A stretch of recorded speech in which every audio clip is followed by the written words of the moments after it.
Bloomberg Audio Studios. Podcasts, radio, news. This is the Bloomberg Surveillance Podcast. I'm Jon Ferro, along with Lisa Abramowicz and Anne-Marie Hordern.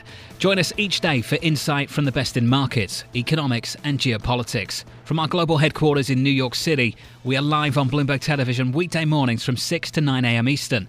Subscribe to the podcast on Apple, Spotify or anywhere else you listen. And as always, on the Bloomberg Terminal and the Bloomberg Business app.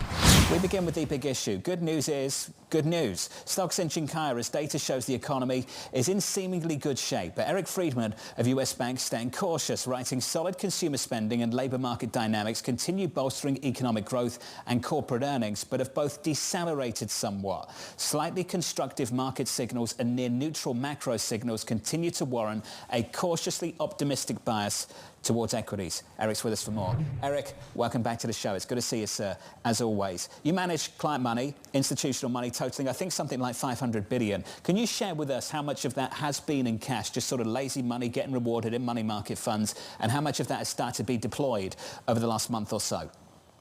Yeah, Jonathan, in a way, it's almost been like this nostalgic push from both institutional and wealth clients just viewing that, hey, look, I can actually get something from the shorter end of the curve, so I'm going to stay there. And I think that, we saw balances go up as high as 10.5% in cash. And that's really worked its way down to about 4.5 or 5% across our broad book of business. So that says to us that, look, investors are getting this idea of a repricing across the curve.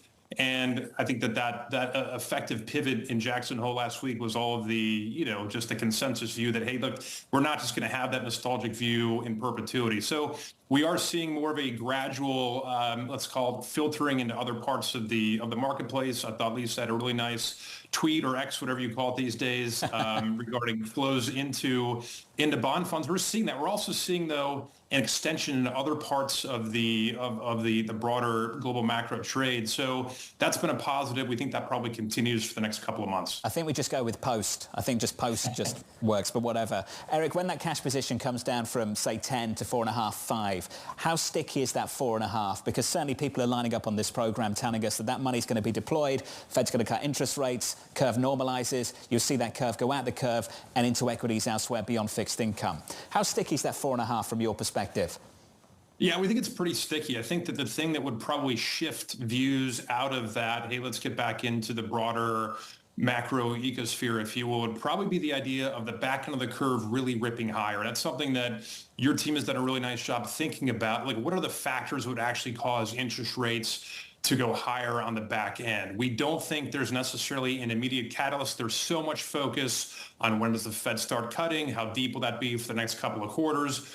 But we do think that what's on the horizon, as we get hopefully more specifics on policy, is the risk that inflation actually picks back up again. That's not something that I think is really being discounted in commodities. It's being something that we think is probably worth talking about as we get deeper into the third quarter and early fourth quarter, probably September 10th, when we have the first and maybe the only presidential debate.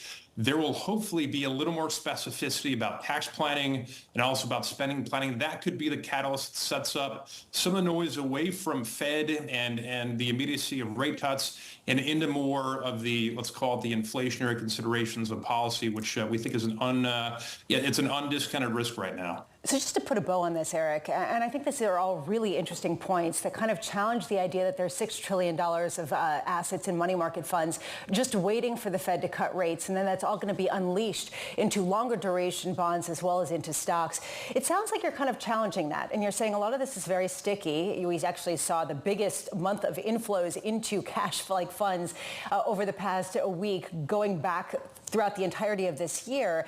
You're saying that unless long-end yields go higher, that's going to probably stay, and that any kind of optimism you have has to come from elsewhere. Is that a correct characterization?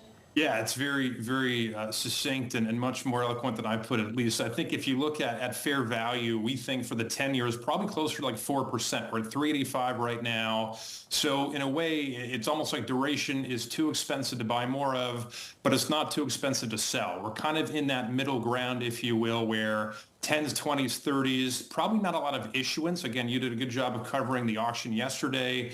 if you look at the net participation of buyers across most auctions, it has not been foreign buyers. So who is going to be the marginal buyer of longer-term paper? Probably not the usual suspects, if you will. So again, with a 10-year at 385, we think fair value again is closer to about 4. We're in this position where, without a lot of definite policy agendas from either party, we're in a bit of a no man's land, if you will, with that trade. So duration, we think, is probably a little pricey.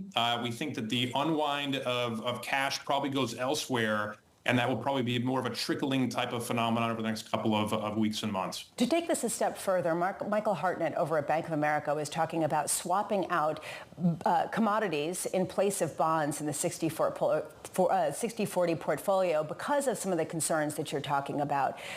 I don't know that you're going to say, 60 should be all commodities or whatever, what have you. But there's a question of whether you start to, on the margins, shift more into inflation hedges like commodities in lieu of some of the bond holdings. Yeah, Lisa, I think it's a great point. I mean, if you look at the considerations on commodities, when you're in an environment like this, again, we run relative performance money. And so you're giving up about 35 or 40 basis points a month if you're invested in commodities versus bonds. That's a pretty big hurdle for an investor like us to think about. Now, one of the things that has really not worked, in fact, one of the few dislocations in markets right now is the petrochemical cycle. If you look at what's happening with things like natural gas, which is effectively known as the widowmaker for investors because it's so hard to trade, and also things like oil and other components of petrochemicals, you're in an environment where the carrying cost of being wrong is extremely high. So we don't think that now is the time to necessarily be really bold and take a huge amount of capital into commodities, but you can piece into it. Again, gold's really worked, silver's really worked, but industrial metals, petrochemicals have not worked so well. That could be interesting. Again, we'd be very incremental here, especially as you look for optionality on policy risk coming out, later this year. But again, you have to be mindful of that carrying cost, which is quite high. And that's the reason why some of maybe the 40% of fixed income would go toward that, but not the whole thing. When it comes to the 60% or maybe even higher, if you are bullish on stocks, I am wondering how you are cautious at a time where the risks are bifurcated in nature. What does that mean in terms of how you're approaching allocations right now there? Yeah, this is a space where, we are actually modestly overweight domestic equities and overweight equities overall in our portfolios. We've expressed that since late April. In equal weighted S&P, we were early, which means we were wrong. In the last couple of months, we've been right, which has really, again, been a benefit. But we think this is an environment, Lisa, when there's just not that much dislocation. Again, since you had the low print in the S&P at 9:31 a.m. on August 5th, which just spoke to how aggressive the position squaring had to be, there just has been such a quick reflexive move upward across all assets that this is about relative value. So again, we like stocks over bonds. We like equal weight over ag. We like equal weight over munis. But, you have to, we think, kind of pair off as opposed to looking at large, deep dislocations that just aren't there in the marketplace. So we're cautious about taking really bold moves. We do think that collecting income is an interesting thing to do for investors. So things like municipal high yield, things like non-agency mortgages, even things like reinsurance and closed-end funds. That's a good way to pick up carry and kind of wait for more specificity without taking on a ton of directional risk, because there just really isn't a lot out there from a market dislocation standpoint to pick through besides, again, commodities, which just haven't done very well. Equal weight has certainly been working. Just to put a bow on it all, Eric, we've been asking this question all week just to set us up for Payrolls Friday this time next week. Are we just as vulnerable going into September 6th as we were going into August 2nd, or have things changed?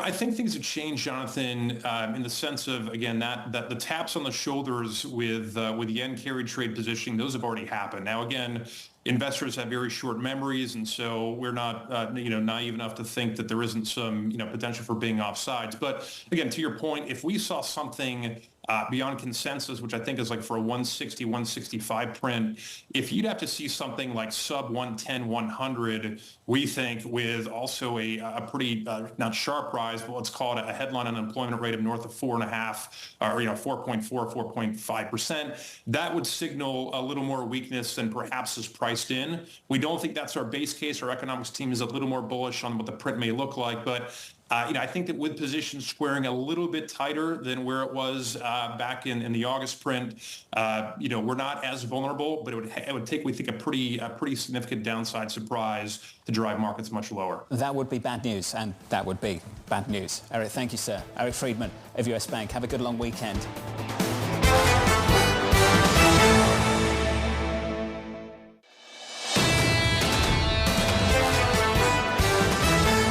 Here's the latest, a little under 2 hours away from a fresh read on the US economy with core PCE and personal income and spending data due at 8:30 Eastern Time.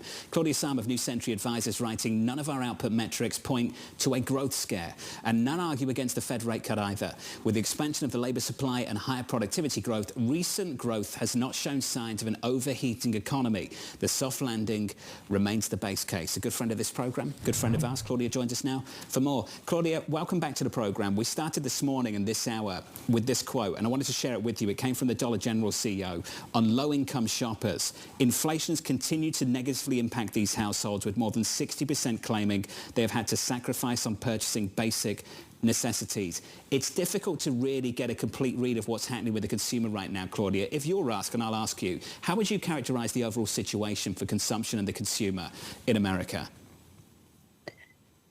Right, so I think this is what is always difficult with the U.S. consumers. We have a population that has very different income and wealth and needs, and it absolutely makes sense that right now we are years into inflation that has been higher than normal, and it's going to hit people at the bottom hardest.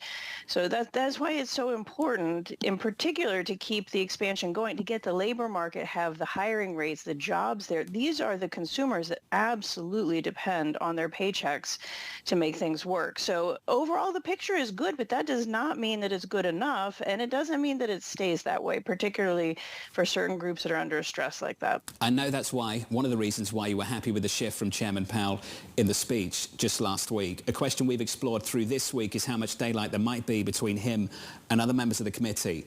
Do you see this whole committee moving in the same direction, or are you starting to see some division, some splits, some cracks?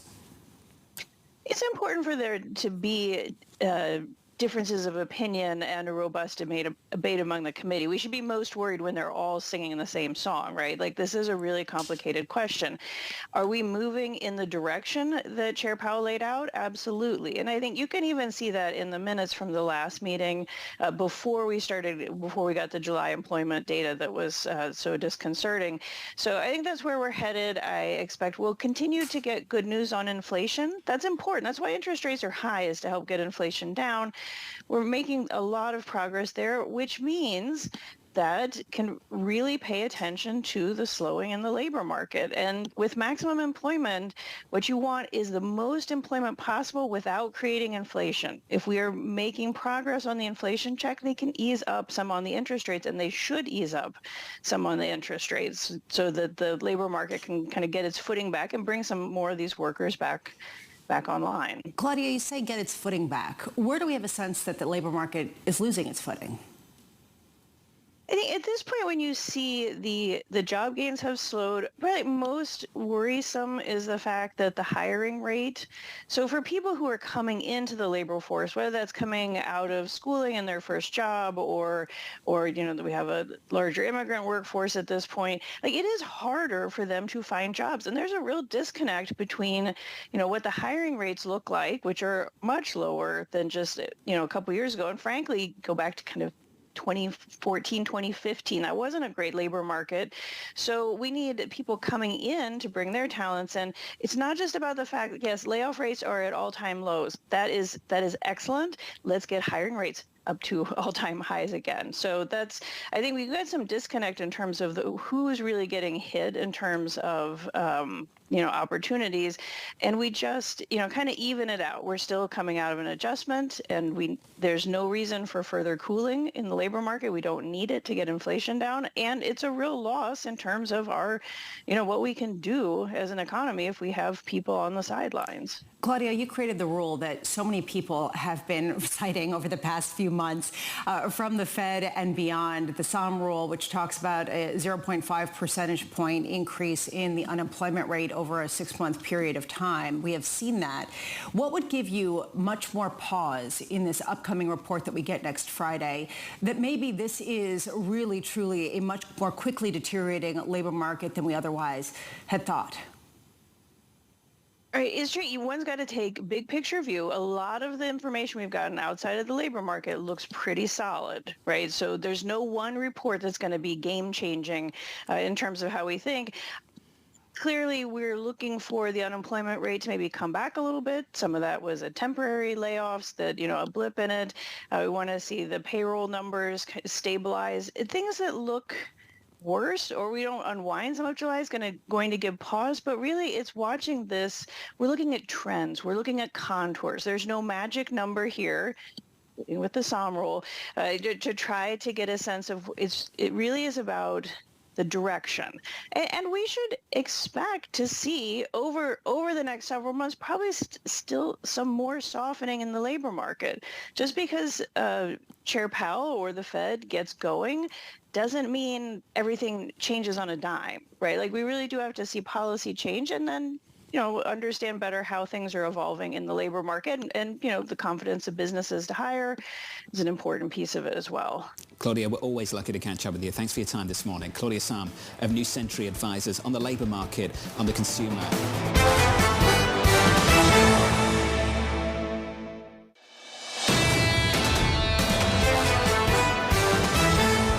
Telsey of Telsey Advisory Group, maintaining an outperform rating following earnings, noting solid results and saying a reduced outlook comes as no surprise against moderated expectations. Dana joins us now for more. Good morning to you. Good morning. Thank you for having me. You've been busy. How many companies under your coverage have reported this week? We had 22 companies report this week. Wow. Don't tell me about a slow week this week.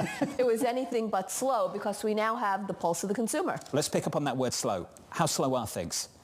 Things have slowed down. You want to call it discerning, you want to call it more cautious, whatever it may be. July was a weak month. August is definitely a little bit better, but the planning for the back half of the year has taken a tick down. And you look at the fourth quarter where you have 5 fewer days between Thanksgiving and Christmas, retailers have to plan cautiously.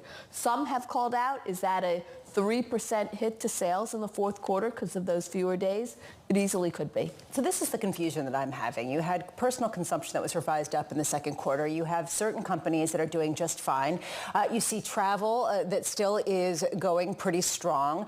Where are we seeing the bulk of this weakness? In a couple places. Look what you've seen with luxury spending. Luxury spending has slowed. You're not getting the international tourists come over. You're looking at discretionary spending in the department stores. Look at some of the Macy's numbers, the Dillard's numbers. They're weaker than expected. Look at Urban Outfitters. You have consumers that are intentionally spending, and innovation is driving demand. It's not everyone. Look at Birkenstock. They had very good results, double-digit increases. Take a look at Abercrombie. Hollister accelerated. You're still seeing strong double-digit gains at the Abercrombie brand. Look at footwear. Deckers, On Running. You've had innovation and newness drive demand. But look what you've also had. The off-pricers outperformed.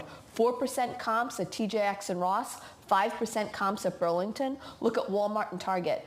The consumer's searching for value because they don't have the stimulus dollars they had a couple years ago. This might be a bridge too far, but is this a lot of people who are higher income searching for more value, but the lower income families still actually really struggling? In other words, are we getting a signal from the fact that off-price places are doing well, but the Dollar Generals of the world are flat on their backs and can't get a break? And it's a little bit of everyone. I mean, you take a look at the Dollar Generals, but look who's taking share. The Walmarts, the Targets, the Ross, the TJs, the Burlington, they all did well. Some of the dollar stores, they're cutting back on their rate of new store openings, Five Below being one of them. So it's more competitive. You take a look yesterday, Old Navy, and that search for value, it definitely feels what you mentioned. Every income level has turned the needle up a little bit on searching for more value. Let's get to Lulu. Why is it up in the pre-market? Why is it rallying? The reason why, because when you take a look at the reset guidance, the stock's already been weak. It's taken into account this already. And frankly, the guidance they gave wasn't worse than some of the whisper numbers out there. So it's beatable, which is what we've heard from other analysts as well. Let's talk about problems. Where are they having problems? It's competition, the women's execution, business. What is it? It's the women's business. It is definitely a little bit of the execution of it, the newness in the product that's come out. And you can call newness in terms of colors, it's colors, prints, patterns. They need more of that. It's going to come in slowly. They redid the merchandising structure, and it sounds like they'll be able to react faster and drive more newness into the assortment. How low has the barrier to entry gotten? I mean, we talk about competitors. We talk about Alo or however you want to pronounce it. You've got Beyond Yoga. You've got Vori. You've got some of these other brands that have more of the air of cool. And Lululemon no longer does. It's very sort of characterized in social society as for like what it is. It's tight, it's a certain person, et cetera.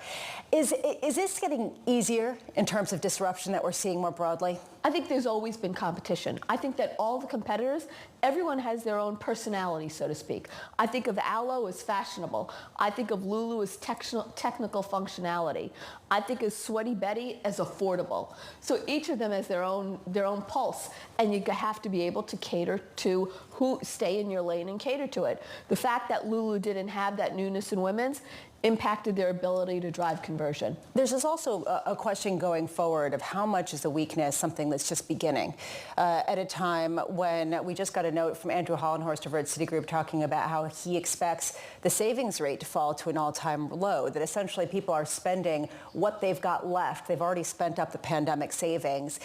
How much do you expect this to be the last gasps rather than the weakest spot? I don't think it's necessarily the last gasp. I think that their customer has money. It's where they're going to spend that money. Look at the experience versus goods element that's out there. The other thing that you have changing out there, look at other categories that have underperformed. Look at jewelry. Jewelry's been a weak performer. So they'll go there, but they have to see something they don't have in their closet already. You know what I think of when I think of Lulu? Midtown uniform. I don't think of technical performance at all. I feel like that died in the pandemic, didn't it? No, I think that people are basically still wearing technical and functional. I think that some of Lulu's merchandise, particularly for men, that ABC pant, that's showing up to work every day. That was my point. That was exactly it. You picture the Midtown uniform. You picture athleisure during the pandemic. You don't picture, incredibly, you don't picture Alvarez. I sense you disagree, Dana, but I just feel like there's been a real brand hit over the last few years. That aspirational gloss is sort of is off. There's been more competition. They've gotten to a bigger base, so it requires more to beat the bigger base. Got it. Dana, it's good to see you. Thank you. Good to see you too. One of the best. I know, just an incredibly busy week for you. So thank you. Thanks for dropping by. Anytime. Dana Telsey of Telsey Advisory Group. This is the Bloomberg Surveillance Podcast, bringing you the best in markets, economics and geopolitics. You can watch the show live on Bloomberg TV weekday mornings from 6 a.m. to 9 a.m. Eastern. Subscribe to the podcast on Apple, Spotify or anywhere else you listen. And as always, on the Bloomberg Terminal and the Bloomberg Business app.